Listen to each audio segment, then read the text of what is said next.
ಆರ್.ವಿ. ದೇಶಪಾಂಡೆ ಅವರಿಗೆ ಸಚಿವ ಸ್ಥಾನ ನೀಡದಿರುವುದಕ್ಕೆ ಬೇಸರ ವ್ಯಕ್ತಪಡಿಸಿದ ದಾಂಡೇಲಿ ಬ್ಲಾಕ್ ಕಾಂಗ್ರೆಸ್ ಮಹಿಳಾ ಘಟಕದ ಅಧ್ಯಕ್ಷೆ ರೇಣುಕಾ ಬಂದಂ, ಹಳಿಯಾಳ ಜೊಯ್ಡಾ ವಿಧಾನಸಭಾ ಕ್ಷೇತ್ರದ ಜನಪ್ರಿಯ ಶಾಸಕರು ಹಾಗೂ ರಾಜ್ಯ ವಿಧಾನಸಭೆಯ ಅತ್ಯಂತ ಹಿರಿಯ ಸದಸ್ಯರು ಮತ್ತು ಕಾಂಗ್ರೆಸ್ ಪಕ್ಷದ ಹಿರಿಯ ನಾಯಕರಾದ ಆರ್.ವಿ. ದೇಶಪಾಂಡೆ ಅವರಿಗೆ ಸಚಿವ ಸಂಪುಟದ 2ನೇ ಹಂತದ ವಿಸ್ತರಣೆಯಲ್ಲಿ ಸಚಿವ ಪದವಿ ಸಿಗುವ ನಿರೀಕ್ಷೆ ನಮಗಿತ್ತು.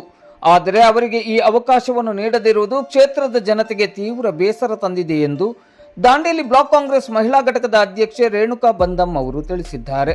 ಅವರು ಇಂದು ಸೋಮವಾರ ಸಂಜೆ ಮಾಧ್ಯಮಕ್ಕೆ ನೀಡಿದ ಪ್ರಕಟಣೆಯಲ್ಲಿ ನಾಡಿನ ಸಜ್ಜನ ಹಿರಿಯ ರಾಜಕಾರಣಿಯಾಗಿ ಅಪಾರ ಅನುಭವವನ್ನು ಹೊಂದಿರುವ ಆರ್.ವಿ. ದೇಶಪಾಂಡೆ ಅವರಿಗೆ ಮೊದಲ ಹಂತದ ಸಚಿವ ಸಂಪುಟದಲ್ಲೇ ಅವಕಾಶವನ್ನು ನೀಡಬೇಕಿತ್ತು. ಕೊನೆ ಪಕ್ಷ ಇಂದು ನಡೆದ ಸಚಿವ ಸಂಪುಟ ವಿಸ್ತರಣೆಯಲ್ಲಿ ದೇಶಪಾಂಡೆ ಅವರಿಗೆ ಅವಕಾಶವನ್ನು ನೀಡಬೇಕಿತ್ತು. ಆದರೆ ಆರ್.ವಿ. ದೇಶಪಾಂಡೆ ಅವರಿಗೆ ಅವಕಾಶವನ್ನು ನೀಡದೇ ಇರುವುದರಿಂದ ನನ್ನನ್ನು ಸೇರಿದಂತೆ ಕ್ಷೇತ್ರದ ಹಾಗೂ ಜಿಲ್ಲೆಯ ಲಕ್ಷಾಂತರ ಸಂಖ್ಯೆಯ ಕಾರ್ಯಕರ್ತರಿಗೆ ಮತ್ತು ಅಭಿಮಾನಿಗಳಿಗೆ ತೀವ್ರ ನಿರಾಸೆಯಾಗಿದೆ ಎಂದು ಬೇಸರವನ್ನು ವ್ಯಕ್ತಪಡಿಸಿದ್ದಾರೆ.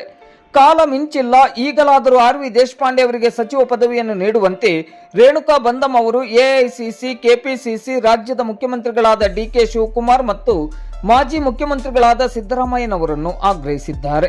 ಒಂದಾನು ವೇಳೆ ಆರ್.ವಿ. ದೇಶಪಾಂಡೆ ಅವರಿಗೆ ಸಚಿವ ಪದವಿ ನೀಡದೇ ಇದ್ದ ಪಕ್ಷದಲ್ಲಿ ಪ್ರತಿಭಟನೆ, ಹೋರಾಟಗಳನ್ನು ಹಮ್ಮಿಕೊಳ್ಳಬೇಕಾದ ಅನಿವಾರ್ಯತೆ ಸೃಷ್ಟಿಯಾಗಬಹುದು ಎಂದು ರೇಣುಕಾ ಬಂದಂ ಅವರು ಗುಡುಗಿದ್ದಾರೆ.